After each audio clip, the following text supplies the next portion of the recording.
राधे राधे दोस्तों, YouTube channel में आपका स्वागत है। आज हम आपको सुनाएंगे 24वें अध्याय की कथा। आइए चलिए सुनते हैं।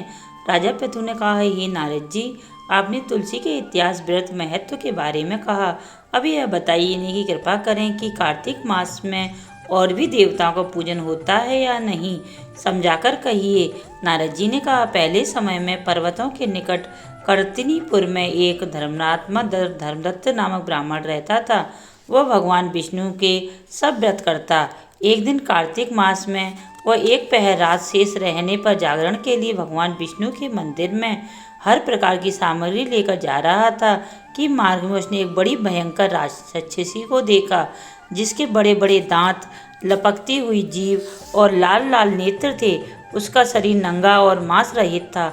उस भयंकर राक्षसी को देखकर धर्मदत्त बुरी तरह से कांपने लगा। कुछ उपाय देखकर उसने पूजा वाली थाली और जल का लोटा उसके ऊपर फेंक दिया, क्योंकि उसने भगवान नाम का जप करते हुए उस सामग्री और जल का लोटा जिससे तुलसी दल पड़ा था उसके मारा था। इससे उसके जन्मांतर के पाप नष्ट हो गए और पूर्व जन्म याद आ गया। हाथ जोड़कर धर्मदत्त के चरणों में गिर पड़ी और बोली, हे प्रिय, मैं पूर्व जन्म में कर्मों के फल से सब अवस्था को प्राप्त हुई थी।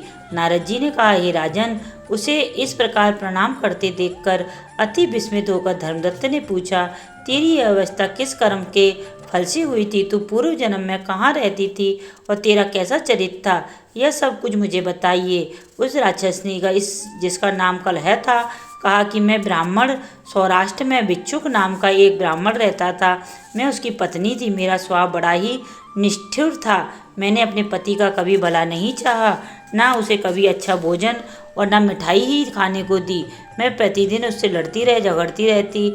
मुझे इस प्रकार की झगड़ालू देखकर नित्य प्रति कलह से तंग आकर मेरे पति ने दूसरा विवाह करने का निश्चय किया।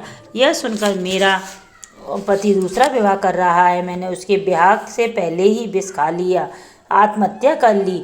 मेरी मृत्यु के बाद यमदूत आए और मुझे गदा से मारते हुए यम के पास ले गए। यमराज ने मुझे देखकर चित्रगुप्त से पूछा, ए चित्रगुप्त, इसने क्या कर्म किया है? जो कि कर्म इसने किए उनका फल इसे भोगना होगा। कलह ने कहा, हे ब्राह्मण, चित्रगुप्त ने यमराज से कहा, इसने अपने जीवन में कोई भी अच्छा काम नहीं किया। यह अपने पति को सदा खराब भोजन देकर आप अच्छा भोजन खाती रही, इसलिए अब यह विष्ठा खाने वाली होगी। इसे अब सुअरी का जन्म दिया जाएगा। चूँकि यह अकेली ही पाक बर्तन में भोजन करती थी, इसलिए यह अपने बच्चों को खाने वाली बिल्ली होगी। इससे अपने पति पर क्रोध करके आत्मघात किया, इसलिए यह प्रेत योनि में जाएगी। अब आप इसको अपने दूतों द्वारा मरु स्थल पर भेज दीजिए। वहाँ पर यह बहुत दिनों तक प्रेत योनि में रहकर फिर यह पापनी अपनी तीनों योनियों को भोगे। सो हे ब्राह्मण, मैं 500 वर्ष से प्रेत योनि में हूँ और भूख प्यास के कारण नित्य दुखी रहती हूँ। एक दिन भूख से तंग आकर मैं एक वैश्य के शरीर में प्रविष्ट हो गई।